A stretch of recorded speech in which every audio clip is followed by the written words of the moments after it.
சங்கீதம் 7ஆம் வசனம். அவர் ஒடுக்கப்பட்டவர்களுக்கு நியாயம் செய்கிறார், பசியாய் இருக்கிறவர்களுக்கு ஆகாரம் கொடுக்கிறார், கட்டுண்டவர்களை கர்த்தர் விடுதலையாக்குகிறார். ஒரு ஆமென் சொல்லலாமா? அன்பானவர்களே, நீங்களும் நானும் ஆராதிக்கிற தேவன் விடுதலை ஆக்குகிறவர்.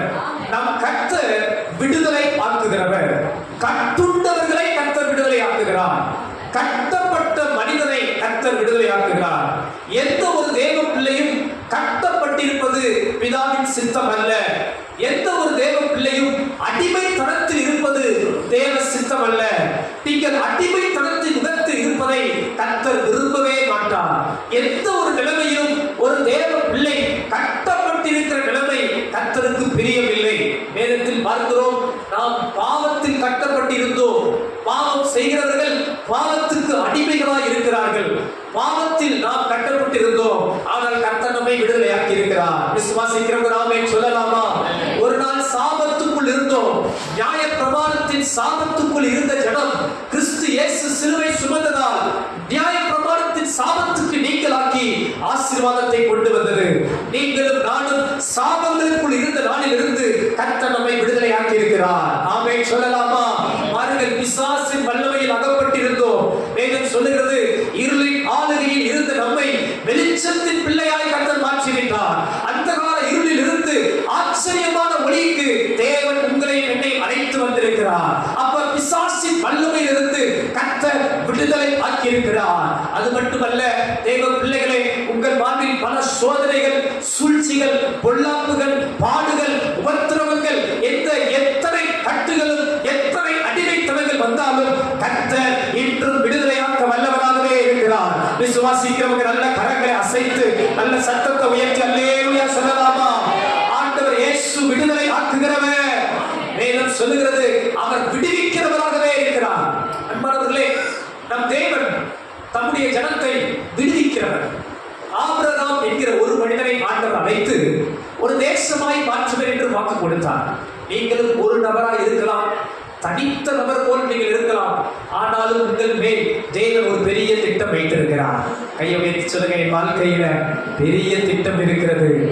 சத்தமா சொல்லுங்க, என் வாழ்க்கையில பெரிய திட்டம் இருக்கிறது. அல்லேலூயா. உங்களை சாக வைக்கிற ஆண்டவர் அல்ல, உங்களை வாழ வைக்கிற ஒரு தேவன் இருக்கிறார். அல்லேலூயா. எத்தனை பேர் அதை விசுவாசிக்கிறீங்க? ஆபிரகாம் ஒருவனை ஒரு தேசமாய் மாற்ற கர்த்தர் திட்டம் வைத்தார். பிள்ளையே இல்லை. ஆபிரகாம் கேட்டது, ஆண்டவரே எனக்கு ஒரு பிள்ளை இல்லையே. ஆனால் தேவன் சொன்னது, நான் உன்னை ஒரு தேசமாய் மாற்றுவேன். சில நேரம் நீங்க சின்ன காரியத்துக்காக ஜெபித்துக் கொண்டிருக்கலாம். கர்த்தர் சொல்லுகிறார், நான் உனக்கு பெரிய காரியம் செய்வேன். நீ அறியாததும் உனக்கு எட்டாததுமான பெரிய காரியங்களை நான் உனக்கு அறிவிப்பேன் என்று கர்த்தர் வாக்கு கொடுக்கிறார். அல்லேலூயா. பாருங்க, ஆபிரகாம் ஒருவனை அழைத்து வாக்குத்தத்தத்தின் பிள்ளையாய் ஈசாக்கு பெற்றான். ஈசாக்குக்கு பின்பு அந்த ஆசீர்வாதம் யாக்கோபுக்கு செல்கிறது. யாக்கோபின் பிள்ளைகள் பஞ்சத்துக்கு தப்பும்படி எகிப்துக்கு போனார்கள். எகிப்து நன்றாக இருந்தது, நன்றாக சாப்பிட்டார்கள், திருப்தி ஆனார்கள். பெருக பெருக பெருக அங்கே ஒரு அடிமைத்தனம் வர ஆரம்பித்தது. பார்வோன் இஸ்ரவேல் ஜனங்களை அடிமைப்படுத்த ஆரம்பித்தான். இஸ்ரவேல் ஜனங்களின் பெருக்கத்தை பார்த்தபோது பார்வோனுக்கு பிடிக்கவில்லை. பார்வோனால் தாங்கிக் கொள்ள முடியவில்லை. அன்பு தேவ பிள்ளைகளே, உங்களுடைய ஆசீர்வாதங்களையும் பிசாசால் தாங்கிக் கொள்ள முடியாது. உங்களுடைய விடுதலையை பிசாசு பார்க்கும் போது அவன் விரும்ப மாட்டான். ஏதேன் தோட்டத்தில் ஆதாம் ஏவாள் தேவனோடு உறவாடுகிறதை பார்க்கும் போதெல்லாம் பிசாசுக்கு பிடிக்கவில்லை. ஏதேன் தோட்டத்தில் சுதந்திரமாய், விடுதலையாய், ஆசீர்வாதமாய் ஆதாமும் ஏவாளும் உலாவுகிறதை பார்த்தபோது பிசாசின் மனம் அது அங்கலாய்ப்பாய் இருந்தது. அவர்களை வீழ்த்தும்படி, அவர்களை பாவத்துக்குட்படுத்தும்படி பிசாசு தீ விரித்தது போல இஸ்ரவேல் ஜனத்தின் பெருக்கம் பார்வோனுக்கு பிடிக்கவில்லை. பார்வோன் இஸ்ரவேல் ஜனங்களை அடிமைப்படுத்தினார். அவர்களை வேதம் சொல்லுகிறது, சுமார் 400 ஆண்டு காலம் அவர்கள் அடிமைத்தனத்துக்குள் இருந்தார்கள். ஆனாலும் தேவன் அவர்களை சந்தித்தார். ஒரு வசனம் எடுத்து வாசியுங்கள். யாத்திராகமம் 13ஆம் அதிகாரம் 14ஆம் வசனத்தில் இப்படியாக சொல்லப்படுகிறது. யாத்திராகமம் 13ஆம் அதிகாரம் 14ஆம் வசனத்தை வாசிக்கலாம். யாத்திராகமம் 13:14. பிற்காலத்தில் உன் குமாரன் இது என்ன என்று உன்னை கேட்டால் நீ அவனை நோக்கி, கர்த்தர் எங்களை பலத்த கையினாலும் அடிமைத்தன வீடாகிய எகிப்திலிருந்து புறப்பட பண்ணினார். ஒரு ஆமென் சொல்லுங்கள். 400 ஆண்டு அடிமைத்தன வாழ்வில் வேதம் சொல்லுகிறது, கர்த்தர் பலத்த கையினால், பலத்த அற்புதத்தால், பலத்த வல்லமையை வெளிப்படுத்தி பார்வோனின் கையிலிருந்து, எகிப்தின் அடிமைத்தன வீட்டிலிருந்து கர்த்தர் விடுதலை கொடுத்தார். அருகாமையில் இருக்கிறவங்க கையை பிடிச்சு சொல்லுங்க, இன்னைக்கு ஆண்டவர், கொஞ்சம் சத்தமா சொல்லுங்க, இன்னைக்கு ஆண்டவர் தமது பலத்த கரத்தால் உங்களை விடுதலையாக்கி இருக்கிறார். அல்லேலூயா. உண்மையா விசுவாசிக்கிறீங்க? தேவனுடைய பலத்த கரம் என்னை விடுதலையாக்கி இருக்கிறது, என் குடும்பத்தை விடுதலையாக்கி இருக்கிறது, என் பிள்ளைகளை விடுதலையாக்கி இருக்கிறது. அல்லேலூயா. நான் விடுதலையாக்கப்பட்ட தேவ பிள்ளை. எத்தனை பேருக்கு அந்த விசுவாசம் இருக்கிறது? நான் எதற்கும் அடிமை அல்ல, என் தேவன் என்னை விடுதலையாக்கி இருக்கிறார். அன்பானவர்கள், இந்த காலை நேரத்தில் ஒரு 3 காரியங்களை உங்கள் முன் வைக்க விரும்புகிறேன். உங்கள் வாழ்வு, என் வாழ்வு ஒரு விடுதலையாக்கப்பட்ட வாழ்வாய் இருக்க வேண்டுமானால், எப்படி இஸ்ரவேல் ஜனங்கள் பலத்த கையினால் விடுதலையாக்கப்பட இந்த 3 காரியம் மிக தேவைப்பட்டது. இந்த இஸ்ரவேல் ஜனங்களுக்கு இந்த 3 காரியம் தேவைப்பட்டது போல உங்கள் வாழ்விலும் என் வாழ்விலும் இந்த ஒரு 3 காரியங்கள் இருக்குமானால் உங்கள் வாழ்வு ஒரு விடுதலையாக்கப்பட்ட வாழ்வாய் இருக்க முடியும் என்று நான் விசுவாசிக்கிறேன். இந்த இஸ்ரவேல் ஜனங்கள் 400 ஆண்டுகால அடிமைத்தனத்திலிருந்து வெளியே வர ஒரு 3 காரியங்கள் அவர்கள் வாழ்வில் மிக முக்கியமாக இருந்தது. உங்கள் வாழ்விலும் பிசாசு உங்களை வீழ்த்தும் போதெல்லாம், சோதனைக்காரன் உங்களை சோதிக்கும் போதெல்லாம், உங்களை கட்டுகிற அந்த சாத்தானின் வல்லமை எழுப்பும் போதெல்லாம் நீங்கள் இஸ்ரவேல் ஜனங்களை போல விடுதலையாக்கப்பட வேண்டும் என்று கர்த்தர் விரும்புகிறார். கரங்களை அசைத்து அல்லேலூயா சொல்லலாமா? முதலாவது ஒரு காரியம் எடுத்து வாசிக்கலாம். யாத்திராகமம் 2ஆம் அதிகாரம் 23ஆம் வசனத்திலிருந்து வாசியுங்கள்.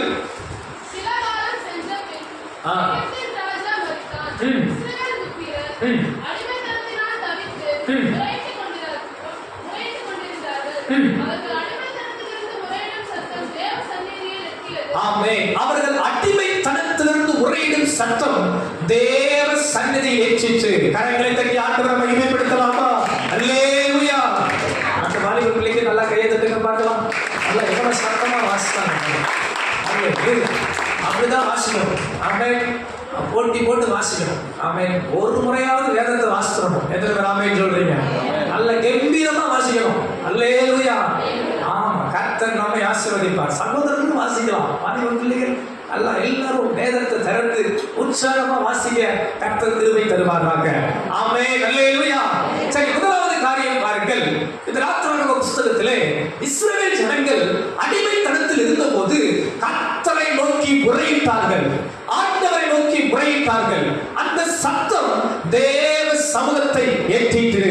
அன்பான தேவ பிள்ளைகளே, உங்கள் வாழ்வில் ஒரு விடுதலையின் அனுபவம் வேண்டுமானால், நீங்கள் விடுவிக்கப்பட்டவர்களாய் இருக்க வேண்டுமானால், உங்கள் சூழல்கள், உங்கள் நெருக்கங்கள், உங்கள் உபத்திரவங்கள், உங்கள் பாடுகள், உங்கள் கண்ணீரின் நடுவே நீங்கள் விடுவிக்கப்பட வேண்டுமானால், இஸ்ரவேல் ஜனங்கள் கர்த்தரை நோக்கி முறையிட்டது போல நீங்களும் நானும் தேவனை நோக்கி கூக்குரலிட, தேவனை நோக்கி செபிக்க, தேவனை நோக்கி கதற ஆயத்தம் உள்ளவர்களாய் இருக்க வேண்டும்.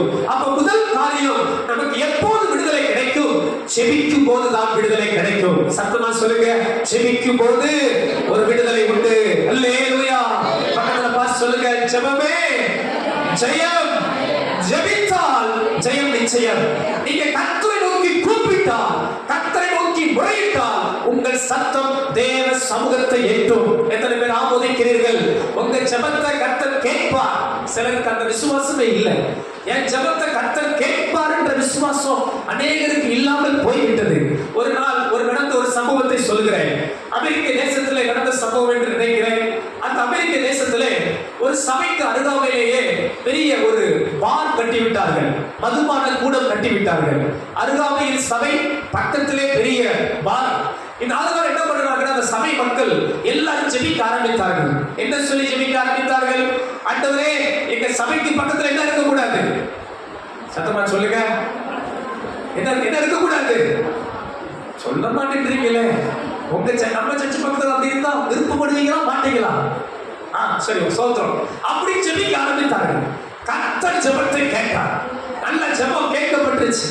ஜெபம் கேட்கப்பட்ட உடனே என்ன நடந்துச்சுன்னு கேட்டீங்கன்னா, ஒரு நாள் ஒரு பெரிய இடி இடித்ததாம். அந்த பெரிய இடியில இந்த மதுபான கூடம் இடித்து விழுந்தது. அந்த இடியில தாக்கப்பட்டு அந்த கூடாரமே, அந்த பெரிய கட்டிடமே சேதமடைந்து முழுவதும் அழிந்து விட்டது. பக்கத்தில் இருந்த சபைக்கோ அந்த கட்டிடங்களுக்கோ ஒன்றும் சேதமாகவில்லை. இந்த மதுபான கூடத்தின் ஓனர் என்ன பண்ணார்னா, கோர்ட்ல கேஸ் போட்டார். யார் மேல கேஸ் தெரியுமா? பக்கத்தில் இருக்கிற சபைக்கு மேல ஒரு கேஸ். என்ன கேஸ்? இவங்க சுமம் பண்ணி என்ன ஆயிடுச்சு? சொல்ல மாட்டேன்றீங்களே, என்ன ஆயிடுச்சு? இவங்க சுமம் பண்ணி எங்க இந்த ஒயின் ஷாப்பு காலி ஆயிடுச்சு. அதனால கேஸ். பெரிய சோதனை ஜட்ஜுக்கு. யாருக்கு மேல தீர்ப்பு கொடுக்க? அவங்க எல்லாம் சர்ச்சை எல்லாம் கூப்பிடுறாங்க. பாஸ்டர் விசுவாசினா கூப்பிட்டு, என்னப்பா இவர் உங்க மேல தான் கேஸ் கொடுத்திருக்கிறார், உங்க ஆண்டவர் தான் உங்க ஜெபத்தை கேட்டு இடிச்சுட்டாரா, என்ன சொல்றீங்க? அப்படின்னுடைய உங்க மக்கள் சொன்னாங்க, இல்லங்க எங்களுக்கு இதுக்கு என்ன இல்ல, சம்பந்தம் இல்லை. யார் சொல்றா? விசுவாசியும் பாஸ்டரும். ஆனா அங்க இருக்கு சொல்றா, இல்ல இல்ல இல்ல, யாருக்கு தான் சம்பந்தம்? யாருக்கு தான் சம்பந்தம் இருக்கு? இவங்க தான் காரணம். என்ன காரணம்? இவங்க ஜெபம் பண்றதுனால தான் எனக்கு என்ன ஆயிடுச்சு. சோத்திரம். இன்னைக்கு சபை அப்படித்தான் இருக்கு. பிசாசு நம்புறான், உலகத்தான் நம்புறான். வேதம் சொல்லுகிறது, பிசாசு தேவன் உண்டென்றும் அவன் நம்பி நடுங்குகிறானா. ஆனா நம்ம சில நேரம் ஜெபிக்க மறந்துடுறோம், தவறிடுறோம். நம்ம ஜெபத்தை கர்த்தர் கேட்கிறார் என்பதை நாம் மறந்து போயிடுறோம். இந்த காலை நேரத்தில் நான் தாழ்மையாக சொல்லுகிறேன் நண்பர்களே, உங்க ஜெபத்தை கேட்கிற ஒரு தேவன் இருக்கிறார். உங்க கூக்குரலை கவனிக்கிற ஒரு கர்த்தர் இருக்கிறார். உங்கள் வார்த்தைகளை கவனிக்கிற ஒரு ஆண்டவர் இருக்கிறார். ஒரு ஜீவனுள்ள தேவன் இருக்கிறார். அவர் கண்ணை உண்டாக்கினவர் பாராதிருப்பாரா? செவியை உண்டாக்கினவர் கேளாதிருப்பாரா என்று வேதம் சொல்லுகிறது. ஆனா இன்னைக்கு நம்ம செய்யற பெரிய தவறு, ஜெபிக்க தவறி விடுகிறோம், ஜெபிக்க மறந்து விடுகிறோம், ஜெபிக்காமல் காலத்தை தட்டி கழித்து விடுகிறோம். ஜெபிப்பதற்கு நேரம் இல்லை, ஆண்டவரை நோக்கி முறையிடுவதற்கு நேரம் இல்லை. அன்பு தேவ பிள்ளைகளே, இந்த நிலைமை மாறுவதாக. நமது வாழ்வில் ஒரு விடுதலை வேண்டுமானால், இஸ்ரவேல் ஜனங்கள் கர்த்தரை நோக்கி கூக்குரலிட்டார்கள், கர்த்தரை நோக்கி முறையிட்டார்கள். அந்த சத்தம் தேவ சமூகத்தை எட்டினது. இந்த காலையில் தாழ்மையாய் சொல்லுகிறேன், உங்களுடைய சத்தத்தை கர்த்தர் கேட்பார். உங்கள் ஜெபம் தேவ சமூகத்தை எட்டும். உங்கள் ஜெபத்துக்கு பதில் இறங்கி வரும். உங்கள் ஜெபத்துக்காக கர்த்தர் இறங்கி வந்து தமது வல்லமையை வெளிப்படுத்தி உங்களை விடுவிப்பார். விசுவாசிக்கிறவர்கள் கரங்களை தட்டி ஆண்டவரை மகிமைப்படுத்தலாமா? அல்லேலூயா, அல்லேலூயா. ஆனா உங்களுக்குள்ள எனக்குள்ள ஒரு வாஞ்சை இருக்கணும். என் வாழ்வு கட்டப்பட்ட வாழ்வா இருக்கக்கூடாது. என் வாழ்வு ஒரு அடிமைப்பட்ட வாழ்வா இருக்கக்கூடாது. என் வாழ்வு பாவத்திலும் சாபத்திலும் எந்த பிசாசின் வல்லமையிலும் நான் கட்டப்பட்டு இருக்கக்கூடாது. கர்த்தர் என்னை விடுதலையாக்குவாராக. ஆமோதிக்கிறீங்க? அல்லேலூயா. நீங்க முறையிட்டு பாருங்கள், உங்கள் தகப்பன் உங்களுக்காக இறங்குவார். உங்கள் தேவன் உங்கள் ஜெபத்தை கேட்பார். வசனம் சொல்லுகிறது, தேவன் நினைவு கூர்ந்தார். ஆபிரகாமுக்கும் ஈசாக்குக்கும் யாக்கோபுக்கும் கொடுத்த உடன்படிக்கையை, வாக்குத்தத்தத்தை நினைவு கூர்ந்தார். அன்பு தேவ பிள்ளைகளே, பல நேரம் நீங்க நினைக்கலாம், என் ஜெபம் மறக்கப்பட்டு போய்விட்டது, என் ஜெபம் கேட்கவே இல்லை நினைக்கலாம். இல்லை, உங்கள் ஜெபத்தை கர்த்தர் நினைவு கூறுவார். உங்கள் ஜெபத்தை தேவன் நினைத்தருளி அற்புதங்களை செய்வார். விசுவாசிக்கிறவங்க கரங்களை அசைத்தாமே சொல்லலாமா? அல்லேலூயா. ஒரு தேவ மனிதன் இப்படியாக சொன்னார். மார்ட்டின் லூத்தர் என்கிற ஒரு தேவ மனிதன், நான் தினந்தோறும் அதிகாலையில் தேவ சமூகத்தில் ஒரு 2 மணி நேரம் உட்காராவிட்டால் பிசாசு என்னை ஜெயித்து விடுகிறான். நான் தினந்தோறும் ஜெபிக்காவிட்டால் சாத்தான் என்னை ஜெயித்து விடுகிறான். சாத்தான் என்னை மேற்கொண்டு விடுகிறான். ஆனால் நான் ஜெபிக்கும் போது, நான் தேவ சமூகத்தில் ஜெபிக்கும் போது கர்த்தர் எனக்குள்ளே பலனை தந்து என்னை ஜெயிக்க வைக்கிறார், என்னை மேற்கொள்ள வைக்கிறார், என்னை விடுதலை ஆக்குகிறார். இந்த காலை நேரத்தில் இங்கிருக்கிற ஒவ்வொருவருக்கும் நான் தாழ்மையாய் சொல்லுகிறேன், நீங்கள் ஜெபிக்கும் போது ஜெயமெடுப்பீர்கள். நீங்கள் ஜெபிக்கும் போது சாத்தானை மேற்கொள்ளுவீர்கள். நீங்கள் ஜெபிக்கும் போது சோதனைகளை மேற்கொள்வீர்கள். நீங்கள் ஜெபிக்கும் போது பாடுகளை மேற்கொள்வீர்கள். நீங்கள் ஜெபிக்கும் போது உபத்திரவங்களை மேற்கொள்வீர்கள். நீங்கள் ஜெபிக்கும் போது தண்ணீரை மேற்கொள்வீர்கள். நீங்கள் ஜெபிக்கும் போது உங்கள் வாழ்வில் இருக்கிற எல்லா ஆண்டவரை மகிமைப்படுத்தலாமா? ஹalleluya. இயேசு சொன்னார், நீங்கள் சோதனைக்கு உட்படாதபடிக்கு விழித்திருந்து ஜெபம் பண்ணுங்க. அதுதான் மாஸ்டர் முடியல. விழித்திருந்து நினைக்கிறோம், ஆனாலும் முடிய மாட்டேங்குது பாஸ்டர். ஃபாதர் அழகா ஒரு பாடல் பாடியிருக்கிறார். தூங்காமல் ஜெபிக்கும் வரம் தாங்கப்பா, விழித்திருந்து ஜெபிக்கும் வரம் தாங்கப்பா, தூங்காமல் ஜெபிக்கும் வரம் தாங்க. பாட்டு தெரியாத மாதிரி உட்கார்றீங்க, சேர்ந்து பாடுங்க பார்க்கலாம். தூங்காமல் ஜெபிக்கும் வரம் தாங்கப்பா, விழித்திருந்து ஜெபிக்கும் வரம் தாங்கப்பா, தூங்காமல் ஜெபிக்கும் வரம் தாங்கப்பா. அடுத்தது ரொம்ப முக்கியம். நான் தூங்கினால் எதிரி, பரவாயில்ல, நான் தூங்கினால் எதிரி, நான் ஜெபிக்க மறந்தால் எதிரி செய்யவே, நான் ஜெபிக்க மறந்தால் எதிரி செய்யவே. மறந்துகளே, நீங்க தூங்கிட்டா எதிரி என்ன பண்ணிடலாம்? கலையை விதைச்சிடலாம். நீங்க ஜெபிக்க மறந்துட்டா எதிரி ஜெயிச்சிடறான். ஆனா அந்த காலை நேரத்தில் கர்த்தர் உங்களுக்காக வந்து இருக்கிறார். நீங்க ஜெபிச்சா உங்க வாழ்வில் ஒரு ஜெயம். நீங்க எழுப்பிட்டா கர்த்தர் உங்களுக்காக எழும்புவார். அவர் உங்கள் வாழ்விலே எல்லாவித கட்டுகளில் இருந்தும், எல்லாவித பார்வோடி வல்லமையில் இருந்தும், எல்லாவித அதிகாரத்தில் இருந்தும் தமது வல்லமையை காண்பித்து விடுதலையாக்க போகிறார். கரங்களை தட்டி ஆண்டவரை மகிமைப்படுத்தலாமா? அல்லேலூயா. இரண்டாவது ஒரு காரியம் பார்க்கலாம். யாத்ராகமம் 4ஆம் அதிகாரம் 29ஆம் வசனத்திலிருந்து வாசியுங்கள். யாத்ராகமம் 4ஆம் அதிகாரம் 29ஆம் வசனம்.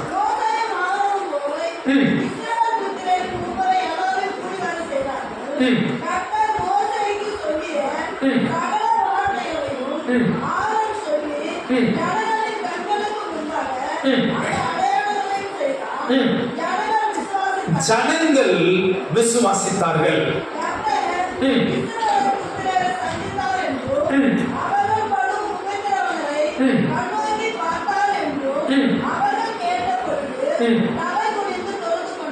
ஆமென். அன்பானவர்களே, முதலாவது ஒரு காரியம் பார்த்தோம். இஸ்ரவேல் ஜனங்கள் கர்த்தரை நோக்கி முறையிட்டார்கள். அந்த சத்தம் தேவ சமூகத்தை எச்சினது, ஒரு விடுதலை வந்தது. இரண்டாவது காரியம் பார்க்கிறோம். இந்த சத்தம் எட்டின போது கர்த்தர் ஜனங்களை விடுவிக்கும்படி மோசேயை தெரிந்து கொள்கிறார். ஒரு ஊழியரை தெரிந்து கொள்கிறார். அந்த ஊழியரிடத்திலே தமது வார்த்தையை கொடுத்து இஸ்ரவேல் ஜனங்களை சந்திக்கும்படி அனுப்புகிறார். இந்த மோசேயும் ஆரோனும் இஸ்ரவேல் ஜனங்களை சந்தித்து கர்த்தர் பேசின வார்த்தையை சொல்லுகிறார்கள்.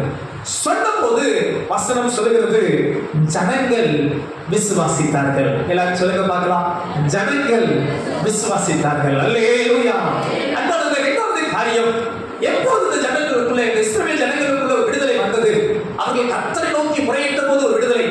இரண்டாவது, அந்த ஜனங்கள் விசுவாசித்த போது, எதை விசுவாசித்த போது?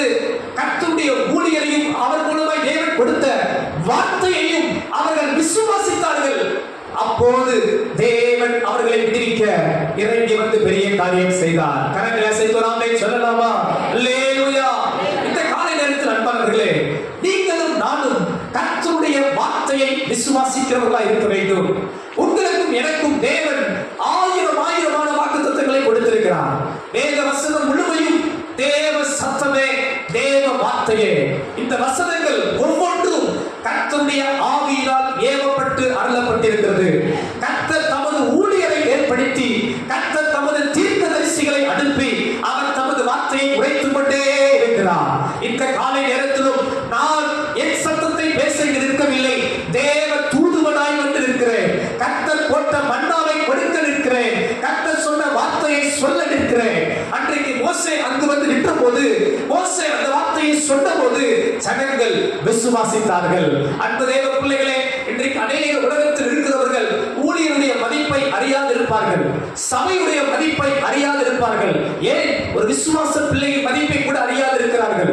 ஊழியத்தை குறித்தும் சபைகளை குறித்தும் தேவையில்லாததை பேசுகிற கூட்டம் பெரியது. புறம்பான காரியங்களை, அவதூறான காரியங்களை பேசுகிற கூட்டம் பெரியது. ஆனால் இங்கு இருக்கிற ஒவ்வொரு தேவ பிள்ளைக்கும் தாழ்மையாய் சொல்கிறேன், தேவன் தமது தயவுள்ள சித்தத்தின்படி சபையை ஏற்படுத்தி இருக்கிறார், ஊழியர்களை நியமிக்கிறார். ஊழியர்களை தேவனே நியமிக்கிறார்.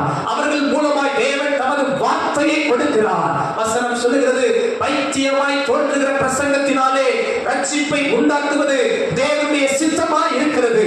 அதை விசுவாசிக்கிற ஒவ்வொருவருக்குள்ளும் இது தேவ பலன் செய்கிறது. அல்லேலூயா.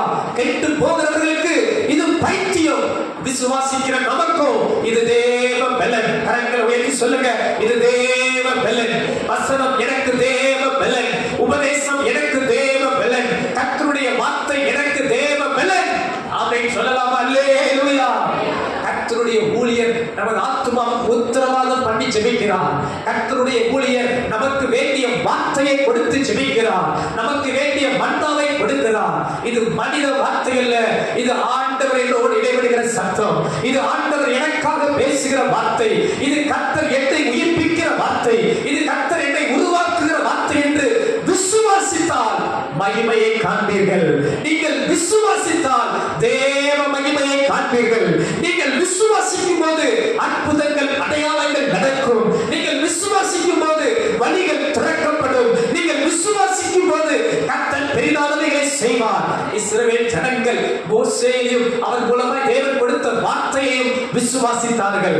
அன்பு தேவ பிள்ளைகளே, எத்தனை பேர் கர்த்தருடைய வார்த்தையை விசுவாசிக்க வாஞ்சையோடு இருக்கிறீர்கள்? இன்றைக்கு பேசுகிற சத்தத்தை எத்தனை பேர் விசுவாசிக்கிறீர்கள்? எனக்கு தேவன் ஒரு விடுதலையை வைத்திருக்கிறார். எனக்குள்ளே தேவன் ஒரு பெரிய விடுதலையை, மாற்றங்களை, ஆசீர்வாதங்களை வைத்திருக்கிறார். ஆமோதிக்கிறவங்க கரங்களை அசைத்து அல்லேலூயா சொல்லலாமா? விசுவாசித்து கீழ்ப்படிகிற அனுபவம் மிக மிக அவசியம்.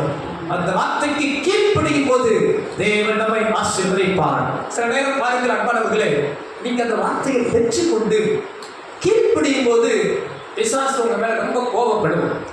இஸ்ரவேல் ஜனங்கள் விசுவாசித்தார்கள், அதை பெற்றுக்கொண்டார்கள். என்ன ஆனது தெரியுமா? பார்வோன் இன்னும் மிக கடுமையாய் வேலையை ஏவினார். யாத்திராகமம் 5ஆம் அதிகாரம் 9ஆம் வசனம் இப்படியாக சொல்கிறது. யாத்திராகமம் 5:9. யாராவது வாசிக்காதவங்க வாசிங்க. நல்லா அம்மாவுக்கு நல்லா கை தட்டுங்க பார்க்கலாம்.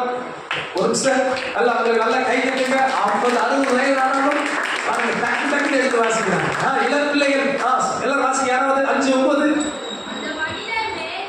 அந்த மனிதர் மேல் முன்னிலும் அதிக வேலையை சுமத்துங்கள், அதில் அவர்கள் கஷ்டப்படட்டும். வீண் வார்த்தைகளுக்கு அவர்கள் செவி கொடுக்க விடாதிருங்கள் என்று கட்டளையிட்டான். பாருங்க, பார்வோன் சொல்றாரு, இஸ்ரவேல் ஜனங்கள் மோசே சொன்னதை கேட்டு நம்பின உடனே பார்வோன் என்ன சொன்னார்னா, அவங்களுக்கு இன்னும் கொஞ்சம் வேலையை கூட்டுங்க. இவங்களுக்கு சும்மா இல்லைன்னு சர்ச்சுக்கு போறாங்களா? நேரம் இருக்குன்னு ஜோம் பண்ண போறாங்களா? நேரம் இருக்குன்னு ஊழியத்துக்கு போறாங்களா? கொஞ்சம் என்ன பண்ணுங்க, இன்னும் கொஞ்சம் வேலையை கூட்டுங்க, வேலையை சுமத்துங்க. முன்னிலும் அதிக வேலையை பார்த்து என்ன பண்றான்? சுமத்திட்டு சொல்றான், நீங்க சும்மா இல்லாம வீண் வார்த்தைக்கு என்ன பண்ணிக்கிட்டு இருக்காங்க? செவி கொடுக்கிறாங்க. அன்பானவர்கள் எல்லாம் கவனிங்க. ஆண்டவர் திட்டம் 400 ஆண்டுகால அடிமைத்தனத்திலிருந்து விடுதலையாக்கி வாக்குத்தத்தம் பண்ணப்பட்ட பூமிக்கு சுதந்திரமா கொண்டு போகணும்னு பிளான் பண்றாங்க. பார்வோன் திட்டம் என்ன? அப்படியே இருக்கு, என்கிட்டயே இருக்கு, எனக்காகவே வேலை பண்ண, என் கூடவே இருக்கு, சாகுறவரை எப்படி இருக்கு? நான் சொல்ல மாட்டேங்கிறீங்க, சாகுறவரைக்கு எப்படி இருக்கு? சத்தமா சொல்லுங்க, அடிமையாவே நீ செத்தாலும் உன் பிள்ளை, உன் பிள்ளையின் பிள்ளை வாழ்ந்தாலும் எப்படிதான் இருக்கும் எனக்கு. இது பார்வோனோட ஆசை. அன்பானவர்கள், நீங்க யார் ஆசைக்கு கீழ்ப்படுறீங்கன்னு தெரியல. சில நேரம் நீங்க நல்லா விசுவாசத்தோடு போவீங்க, பிரசங்கத்தை கேட்டு ஞாயிற்றுக்கிழமை சர்ச்சை விட்டு கால் வைக்கும் போது ஒரு தேவதூதன் போல போவீங்க. சொத்தம் இன்னைக்கு பாரு, நாம் போய் பண்ற உபவாசத்துல, நாம் போய் ஜெபிக்கிற ஜெபத்துல, நாம் போய் செய்யற ஊழியத்துல இன்னைக்கு பாரு கர்த்தர் என்ன செய்யறாரு. நல்லா போவீங்க. அடுத்த வாரம் ஞாயிற்றுக்கிழமை வரும்போது சோத்திரம், கர்த்தாவே, இயேசுவே, ராஜனே, என்னை மன்னியும் ஐயா அப்படின்ற மாதிரி என்ன பண்ணுவோம்? வர்ற மாதிரி வருவோம். சில நேரம் பாருங்க, பிசாசு என்ன பண்ணுவான்? நமக்கு விடுதலை வாக்குத்தத்தங்கள் வரும்போதெல்லாம், ஆசீர்வாதத்தின் வார்த்தைகள் வரும்போதெல்லாம் சிந்தையில, இது உனக்கு இல்லை, இது உனக்கு நடக்காது, இந்த வாரம் உனக்கு இல்லை, இந்த வாரம் உனக்கு, இந்த வாக்குத்தத்தம் உனக்கு இல்லை, இது வேற யாருக்கும் பேசியிருக்கிறாங்க, இந்த வாக்குத்தத்தத்தை வேற யாருக்கும் ஆண்டவர் சொல்லியிருக்கிறார். அவன் பிசாசானவன் நம்ம சிந்தையில அவர் அவிசுவாசத்தையும் அவநம்பிக்கையும் கொடுத்து நம்மை ரொம்ப சோதிப்பான், நம்மை ரொம்ப ரொம்ப இன்னும் வேலையை கொடுப்பான். அந்த வாரம் தான் 1 மணி நேரம் ஜெபிக்கலாம் தீர்மானத்தோடு போவீங்க. அந்த வாரம் தான் கம்பெனியில வாரம் முழுவதும் 1 மணி நேரம் எக்ஸ்ட்ரா வேலை வைப்போம். சோத்திரம். அந்த வாரம் தான் உபவாசிக்கலாம் நினைச்சிருப்பீங்க. ஆனா அந்த வாரம் தான் நல்லா பிரியாணி வரும் வீட்டுக்கு, இல்ல ஃபங்க்ஷன் வரும். சரி வேணும், அடுத்த வெள்ளிக்கிழமை பார்த்துக்கலாம், அடுத்த சனிக்கிழமை பார்த்துக்கலான்னு. அடுத்த சனிக்கிழமை வாழ்நாளெல்லாம் வராது. சோத்திரம். ஏன்னா இந்த பிரியாணி நம்ம நினைச்சு உபவாசத்தை விட்டுட்டோம்.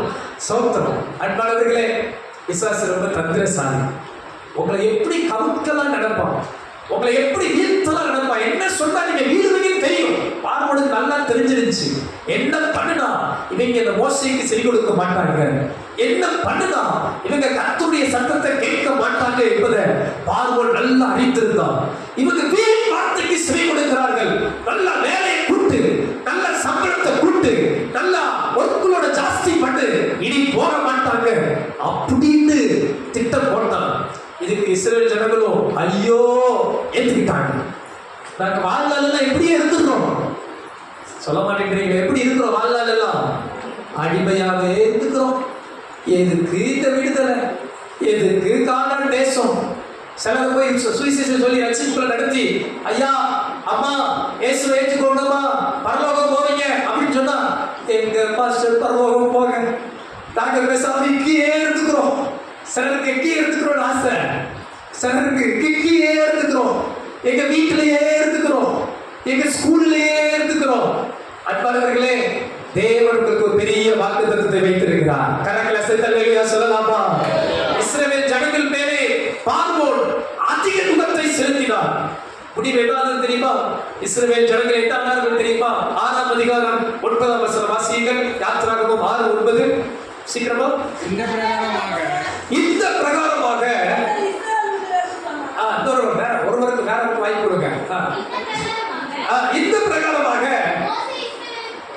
மோசே இஸ்ரவேலுக்கு அவர்களோ மனமடிவினாலும் கொடுமையான வேலையினாலும் மோசேக்கு செவி கொடாமல் போனார். வசனம் சொல்லுது, மனமடிவினாலும் கொடுமையான வேலையினாலும் மோசேக்கு என்ன பண்ணலையா? சோத்திரம். பக்கத்துல பார்த்து கேளுங்க, கொஞ்சம் வேலை வந்தா, கொஞ்சம் பாடு வந்தா கர்த்தர் வார்த்தையை கேட்கிறீங்களா மாட்டீங்களா? சோத்திரம். அல்லேலூயா. சிலருக்கு கொஞ்சம் கஷ்டம் வந்தா ஆண்டவர் வார்த்தை எப்படி ஆயிடுது? போதும் என்னத்தை கேட்டு. கொஞ்சம் உபத்திரம் வந்தா போதும் சர்ச்சுக்கு போய் எழுத. கொஞ்சம் கால் வலிச்சுட்டா சரி அடுத்த வாரம் சர்ச்சுக்கு போய்க்குவோம். கொஞ்சம் தலை வலிச்சுட்டா இன்னும் கொஞ்சம் தூக்கிக்குவோம். எதுக்கு? அது இஸ்ரவேல் ஜனங்கள் அப்படி ஆயிட்டாங்க.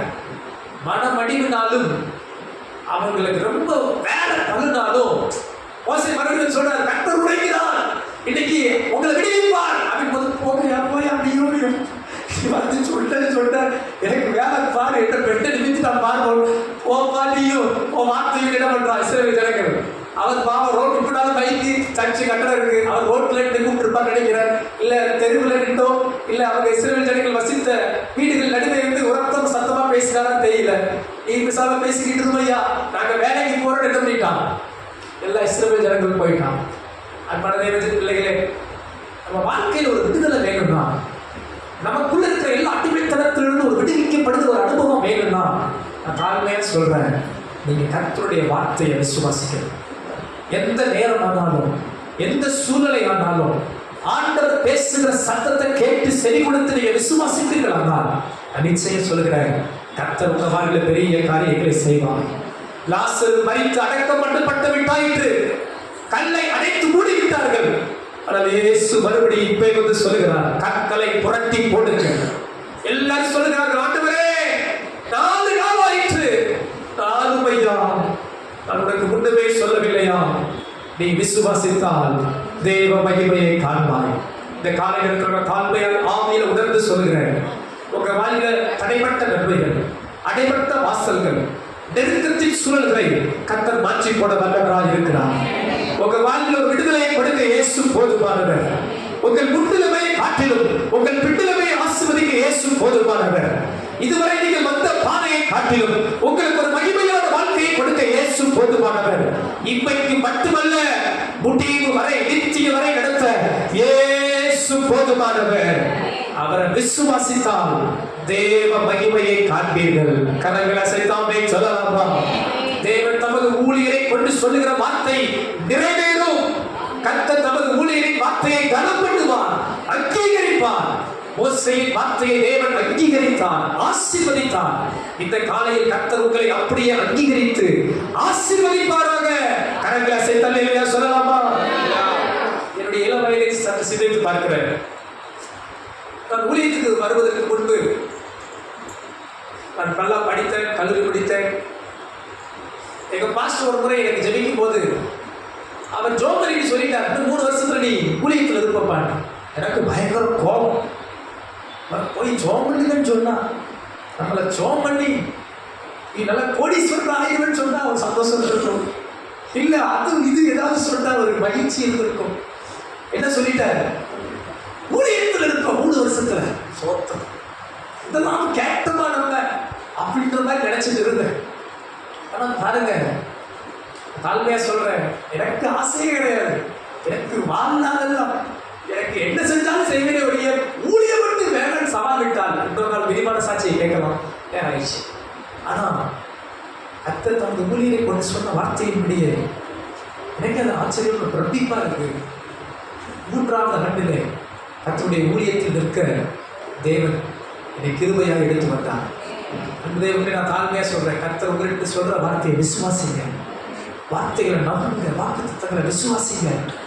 ஆண்டவர் தமது வார்த்தையை வீணாய் கொடுக்கவில்லை. தாம் அனுப்பின வார்த்தை வெறுமையாய் திரும்பாது, அது அனுப்பப்பட்ட நோக்கத்தை நிறைவேற்றும். இங்கே ஆண்டவர் ஒவ்வொருத்தருக்குள்ளும் பேசின வார்த்தை ஆம் என்றும் ஆமென் என்றும் நிறைவேறும். எத்தனை பேர் ஆமோதிக்கிறீங்க? அல்லேலூயா. இங்க ஏதாவது நீங்க முடியாம வந்திருக்கிறீங்களா?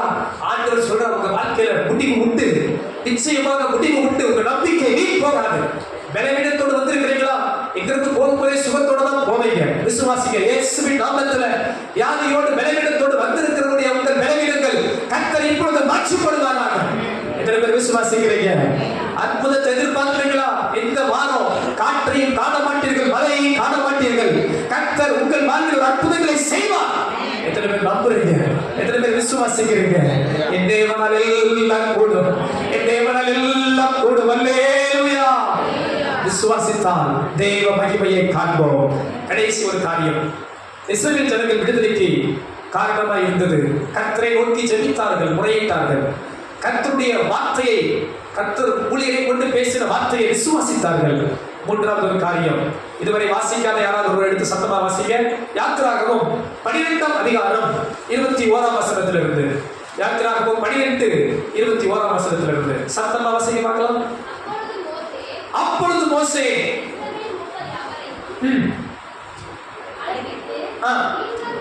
நீங்கள் உங்கள் குடும்பங்களுக்கு தக்கதாக உங்களுக்கு ஆட்டுக்குட்டியை தெரிந்து கொண்டு பஸ்காவை அடித்து ஈசோப்பு கொழுந்துகளின் கொத்தை எடுத்து கிண்ணியில் இருக்கும் இரத்தத்தில் தோய்த்து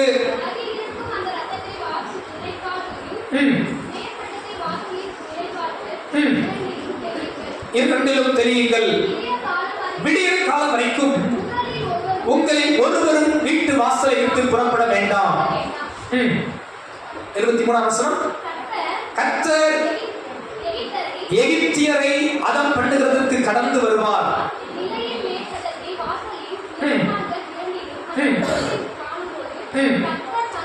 கர்த்தர் சங்காரக்காரனை உங்கள் வீடுகளில் உங்களை அதம் பண்ணுவதற்கு வரவிட்டாமல் வாசல் படியை விலகி கடந்து போவார். ஆமென் சொல்லலாமா? அல்லேலூயா. ஜெபித்த போது ஒரு விடுதலை, விசுவாசித்த போது ஒரு விடுதலை. கடைசி ஒரு காரியம், ஆண்டவர் எகிப்தின் தேசத்திலே 10 வாதைகளை வரப்பண்ணினார். கர்த்தரே தேவன் என்பதை அறிவதற்கு எகிப்தியர்கள் வாதைகளை சந்தித்தார்கள். கடைசி ஒரு பெரிய வாதை, எகிப்திலே எல்லா தலைச்சன் பிள்ளைகளையும் கர்த்தர் அடித்தார். அப்போது ஆண்டவர் சொன்னார், இஸ்ரவேலர்களை காக்கும்படி, இஸ்ரவேலர்களை மீட்கும்படி நீங்கள் பஸ்கா ஆட்டுக்குட்டியை பலியிட்டு அதன் இரத்தத்தை எடுத்து வீட்டின் நிலைக்கால்களில் பூச வேண்டும். சங்காரக்காரன் வரும்போது உங்களை கடந்து போவான். எகிப்து உங்களை எகிப்தின் அடிமைத்தன வீட்டிலிருந்து விடுதலை ஆக்குவேன் என்று கர்த்தர் வாக்கு கொடுத்தார். ஒரு ஆமென் சொல்லலாமா? அன்பானவர்களே, பழைய ஏற்பாடு எல்லாம் புதிய ஏற்பாட்டின் நிழல். புதிய ஏற்பாட்டில் நமக்கு பஸ்கா ஆட்டுக்குட்டி இயேசுவே. உங்களுக்காகவும் எனக்காகவும் அடிக்கப்பட்ட ஒரே பெற்ற தேவகுமாரன் இயேசுவே. உங்கள் பாவங்களுக்காக, என் பாவங்களுக்காக, உங்கள் சாபங்களுக்காக, என் சாபங்களுக்காக, நமது எல்லாருடைய மீறுதலுக்காக, நம்ம எல்லாருடைய நித்திய வாழ்வுக்காக ஒரே மெய்யான தேவ ஆட்டுக்குட்டி அடிக்கப்பட்டது. வசனம் சொல்லுகிறது, அந்த இரத்தம் உங்கள் மேல் தெளிக்கப்பட்டிருக்கிறது. சிலர் தண்ணீரை தெளிப்பார்கள், அதற்கு வசன ஆதாரம் இல்லை. இயேசுவின் இரத்தம் உங்கள் மேல் தெளிக்கப்பட்டிருக்கிறது. மேலும் சொல்லுகிறது 1 பேதுரு 1ஆம் அதிகாரம் 2ஆம் வசனம். ஒரே வசனம் வாசித்து பார்க்கலாம் சீக்கிரமா. 1 பேதுரு 1ஆம் அதிகாரம் 2ஆம் வசனம். 1 பேதுரு 1:2. பிதாவாகிய தேவனுடைய ஆவியானவரின் பரிசுத்தமாக்குதலினாலே கீழ்ப்படிதலுக்கும் இயேசு கிறிஸ்துவினுடைய இரத்தம் தெளிக்கப்படுதலுக்கும் கர்த்தர் உங்களை தெரிந்து கொண்டிருக்கிறார். ஒரு ஆமென் சொல்லுங்க. அல்லேலூயா சொல்லுங்க. இயேசுவின் இரத்தம் என் மேலே தெளிக்கப்பட்டிருக்கிறது. இயேசு கிறிஸ்துவின் இரத்தம் சகல பாவங்களை நீக்கி நம்மை சுத்திகரிக்க வல்லது. அன்பானவர்களே, இந்த இரத்தம் இஸ்ரவேல் ஜனங்களை காப்பாற்றினது. இந்த இரத்தத்தினால் ஒரு மீட்பு உண்டானது. வேதம் சொல்கிறது, நீங்கள் கிரயத்துக்கு கொல்லப்பட்டீர்கள். இயேசு கிறிஸ்து இரத்தத்தை கொடுத்து, ஜீவனை கொடுத்து உங்களை என்னையும் கிரயமாய் மீட்டு விட்டார். விடுவிக்கப்பட்டு விட்டோம். நாம் அடிமைகள் அல்ல, நாம் சுதந்திரவாதிகள். மூன்றாவது ஒரு காரியம், இயேசுவின் இரத்தத்தில் ஒரு விடுதலை. கரங்களை அசைத்து அல்லேலூயா சொல்லலாமா? ஜெபிக்கும் போது ஒரு விடுதலை, கர்த்தருடைய வார்த்தையை விசுவாசிக்கும் போது ஒரு விடுதலை, இயேசுவின் இரத்தத்தால் ஒரு விடுதலை. இங்க இருக்கிற ஒவ்வொருவருக்கும் தாழ்மையாக சொல்கிறேன், இயேசு உங்களுக்காக அடிக்கப்பட்டிருக்கிறார். இயேசு உங்களுக்காக மரித்திருக்கிறார். இயேசு உங்களுக்காக தமது ஜீவனை கொடுத்திருக்கிறார். அதை நீங்கள் ஏற்றுக்கொள்வீர்கள் என்றால் உங்களுக்குள்ளே தமது விடுதலையை கட்டளையிடுவார். எல்லாரும் கண்களை மூடி ஜெபிப்போமா? இந்த காலை நேரத்தில் அந்த விடுதலை நாயகன் இங்க இருக்கிற ஒவ்வொருவரையும் விடுவிக்க போதுமானவராய் இருக்கிறார். எல்லாரும்